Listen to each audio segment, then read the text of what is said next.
इस वक्त मेरे साथ वीआईपी यानी विकासशील इंसान पार्टी के प्रदेश उपाध्यक्ष साहब जी हैं।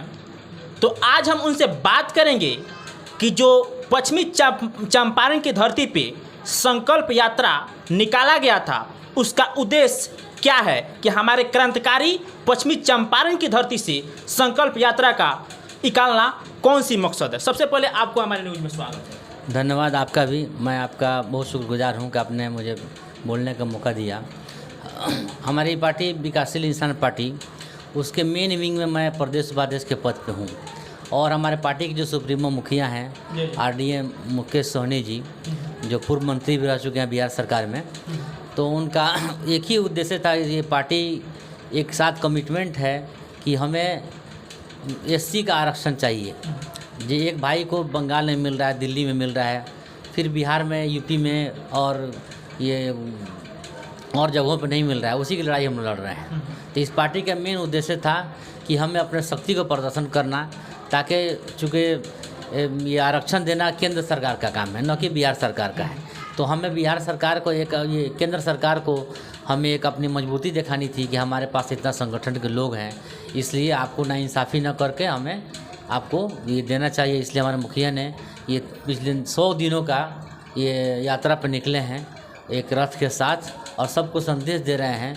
एक नारा है कि आरक्षण नहीं तो गठबंधन नहीं, और गठबंधन नहीं तो वोट नहीं, और वोट नहीं तो दिल्ली की सरकार नहीं है। हम लोग इस पर बिल्कुल कायम हैं जी। तो क्या डॉक्टर साहब आपसे हम जानना चाहेंगे, आप एक पेशे से डॉक्टर भी हैं, तो आपसे हम ये जानना चाहेंगे कि क्या आपकी पार्टी सिंगल चुनाव लड़ेगी पूरे बिहार में सभी सीटों पर, या फिर गठबंधन में जाने की तैयारियां हो रही है? देखिए, ये कन्फ्यूज़न का मैटर है और हम लोग कहीं जाते हैं तो सबसे पहले ये क्वेश्चन किया जाता है। इतना तो फिक्स है कि अकेले लड़ने से हमारी मजबूती पूरी नहीं मिल पाएगी। ऑफर दोनों तरफ से आ रहे हैं, आइदर ये आपका जो एनडीए गठबंधन हो या इंडिया गठबंधन हो, लेकिन हमें पहले अपने संगठन पे मजबूती पे ध्यान देना है।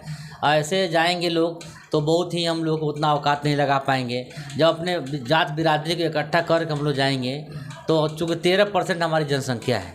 आपको मालूम होना चाहिए कि माननीय मुख्यमंत्री हमारे नीतीश कुमार जो हैं, उनकी जाति का बेस वोट सिर्फ 4% है। He is presently as a chief minister, he is ruling the Bihar. तो अब यह है कि हम लोग 13% हैं, तो हमें उचित मिलना चाहिए। जिसकी जितनी भागीदारी उसकी उतनी हिस्सेदारी, जिसकी जितनी जनसंख्या के मुताबिक जो है हम लोग अपने डिमांड पर अड़े हुए हैं। अब ऑफर आएगा तो फिर आगे की बात देखा जाएगा, अभी टाइम है। डॉक्टर साहब, एक चीज़ आपसे हम ये जानना चाहेंगे कि गठबंधन में जब वो थे लालू यादव के पुत्र यशस्वी उप मुख्यमंत्री तेजस्वी यादव के साथ, तो टिकट बंटवारे के लिए मुकेश सहनी जी बोले हुए थे कि हमारे खंजर घोंपा जा रहा है, पीठ में खंजर घोंपा जा रहा है। वहाँ से निकले तो चले गए बीजेपी में, और वहाँ से निकले उसमें मंत्री भी रहे हुए हैं, फिर वहाँ से निकल कर क्या चल रहा है, कौन सी माहौल चल रहा है राजनीति में? देखिए, मामला ऐसा है कि शुरू में जब गठबंधन बनी थी तो आदरणीय उप मुख्यमंत्री श्री तेजस्वी यादव जी ने कहा था कि आपको 25 सीटें देंगे हम लोग और एक डिप्टी सीएम देंगे। लेकिन अब ये तो अंदर की बात थी। हमारे नेता चाहते थे कि जैसे सबका ऐलान हो रहा था कि भाई कांग्रेस को इतना सीट दिया जा रहा है, हमारे और जो आपको कम्युनिस्ट के साथी लोग थे तो ये भी चाहते थे कि हमारी सीट को आप पब्लिकली कीजिए, ताकि पब्लिक में चल जाएगा हाँ भैया ये 25 सीट और एक डिप्टी सीएम। लेकिन उन्होंने बोला कि ठीक है, हम अपने कोटे में से आपको देंगे, फिर आगे देखेंगे। इतना ही के साथ हमारे मंत्री जी को लग गया भैया ये हमारे साथ धोखा छलवा हो रहा है, तो ये तो बिल्कुल बेबाक बोलने वाले हैं। इतना मैं आपको फिक्स बता दूं, ये माननीय मुकेश सहनी जो हैं, न किसी डरने वाला पार्टी है, न एक पैसे किसी से चंदे के रूप में लिया जाता है। ये बेबाक है, बिल्कुल खड़े हो गए भरी महफिल में और मीडिया के सामने इन्होंने बोल दिया कि उन्होंने खंजर भोंकने का काम किया।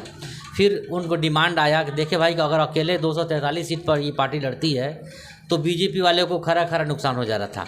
तो उन्होंने हमारे मुखिया को मैनेज किया और बोला कि अपने कोटे से हम लोग 11 सीट देंगे और एक एमएलसी का सीट देंगे। तो हमारी बात बन गई। फिर बीजेपी में चले गए, वहाँ हम लोगों ने 4 विधायक को भी जीता और साथ में एक मंत्री का पद भी मिला। और आपको मैं बता दूं कि ये मंत्री जो है कोई रहमो करम पर भाजपा ने नहीं दिया था, हमारे संगठन को देख कर दिया था। फिर बीच में जो है वो पार्टी, वो लोग बहुत चालाक हैं, होशियार हैं, पैसे वाले हैं, उन लोगों ने सोचा भैया ये तो एक मलाह का नेता निकल जा रहा है, शुरू में ये लोग गुलामी करने वाले, मछली मारने वाले हैं लोग, तो इनको पर रोको, इसलिए हमारे विधायक को उसने खरीद लिया, और ख़रीदा तो फिर हमें जीरो पर ला के छोड़ दिया। इसलिए हम लोग गठबंधन करने से पहले वक्त आ गया है, हम लोग पानी भी फूंक कर पिएंगे, है ना, मुंह जला हुआ है, पानी फूंक कर पिएंगे, नहीं तो हमारी इतना औकात है कि हम अकेले लड़ करके भले ना जीते लेकिन दुश्मन को हराने का ताकत रखते हैं। डॉक्टर साहब, आपसे हम जानना चाहेंगे कि आप तो पूर्व प्रत्याशी भी रह चुके हैं, नौतन बैरिया और जगह से भी चुनाव फाइट किए हुए थे, अगर कहीं आपको टिकट मिलती है वीआईपी पार्टी से, अगर वीआईपी गठबंधन में जाती है, इंडिया में जाती है, एनडीए में जाती है, तो क्या आप चुनाव फाइट कीजिएगा या नहीं? देखिए, मैं आपको एक बात क्लियर कर दूं, 2014 से हमारी राजनीतिक करियर शुरुआत हुई थी, और हम लोगों को चुनाव लड़ने का दूर दूर तक आइडिया नहीं था, क्योंकि भैया मैं अगर चुनाव लड़ता हूँ, जीत भी जाता हूँ, तो हमसे कभी खड़े होकर गिट्टी बालू सीमेंट नहीं गिरने वाला है। हम लोग एसी में बैठ कर 2 काम कर देंगे तो वो विधायक से बहुत ज़्यादा कमा लेते हैं। तो कहने का मतलब क्या है, अगर हम फिर 2015 में हमें बहन मायावती ने, जो गठबंधन में टिकट था यहाँ का, वो एक GDA से बना था पिछले 2019 में, ग्रैंड डेमोक्रेटिक अलायंस फ्रंट, जिसके मुखिया आपको उपेंद्र कुशवाहा जी थे, इन्होंने मेरे को टिकट दिया और ओम प्रकाश राजभर जी के खाते में ये सीट गया और मेरे को यहाँ से प्रत्याशी उन्होंने बनाया। लेकिन और फॉर्चुनेटली हुआ ये कि पता नहीं, अब ये आगे की बात जाने, कि हमें मैंने समझिए कि अंडर कंपल्सन मेरे को वहाँ से रोका गया। मैं नॉमिनेशन कर दिया था, सारा कुछ हो गया था, स्कूटनी में SDM साहब ने बोला कि आप 2 मिनट लेट हो गए और मेरे को छांट दिया गया, फिर मैं चुनाव नहीं लड़ पाया। इसके बाद जो है, अब रही बात कि देखिए, एक बार आपको स्पष्ट कर दूं कि आज भी जो 5 दलें हैं बड़े बड़े, RJD हुआ, आपको चाहे NDA है, कम्युनिस्ट है, इसके सरबराह मुखिया के साथ बैठना बहुत मुश्किल है। और आपको पिछले दिनों आप देखे होंगे, जब आदरणीय हमारे पूर्व मंत्री मुकेश सहनी जी आए थे, तो हम लोगों ने रथ में उनके साथ बैठकर बिल्कुल दोस्त के जैसा कंधे से कंधा मिलाकर बात किया और सब चले। तो ऐसा ही हम लोग जब मुखिया के एक साथ में है, तो ऐसा ही हम लोग विधायक मंत्री से कम नहीं है। तो अगर पार्टी का डिसीजन है, पार्टी जो फैसला लेगी उस पर हम लोग खड़े उतरने का काम करेंगे। चुनाव लड़ना ऐसा कोई मकसद नहीं है, दूर दूर तक आइडिया नहीं है चुनाव लड़ने का।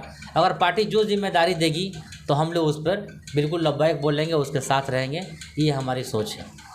तो अभी मेरे साथ पेशे से डॉक्टर हामिद अली साहब जी थे और वीआईपी के बिहार उपाध्यक्ष थे, और काफ़ी इन्होंने हमारे न्यूज़ के माध्यम से विवाक अंदाज में सभी प्रश्नों को जवाब दिया, और एक कोई परिचय के मोहताज नहीं है। पहले से भी यह चुनाव फाइट कितना बार कर चुके हैं विधानसभा के लिए, और आगामी भी हम इनसे पूछे तो बोले कि कोई दूर दूर तक कोई रिश्ता नहीं है, लेकिन सुप्रीमो के द्वारा कही गई बातों को हम लोग संचालन करेंगे और उसी रास्ते पे चलने की काम करेंगे।